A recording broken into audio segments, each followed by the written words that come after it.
আমি কি ভুল বলছি?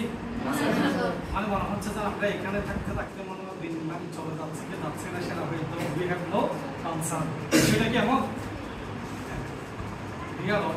আশা করছি সবাই ভালো আছেন। ডিবেট ওয়ার্কশপ বিতর্ক প্রতিযোগিতা ও সার্টিফিকেট বিতরণ অনুষ্ঠানে জিওয়াইএলসি হল এইখানে জিএলসি কর্তৃক আয়োজিত কক্সবাজার ইউথ ডেভেলপমেন্ট ফাউন্ডেশনের সার্বিক সহযোগিতায় আজকের এই ডিবেট ওয়ার্কশপ উপস্থিত আছেন সম্মানিত মেহমান, বিশিষ্ট সাংবাদিক প্রিয় শহীদ ভাই উপস্থিত, আগামী দিনের রামুর উদীয়মান ব্যক্তিত্ব প্রিয় ভাই ছোট ভাই রাহিমুল্লাহ ভাই উপস্থিত আছেন।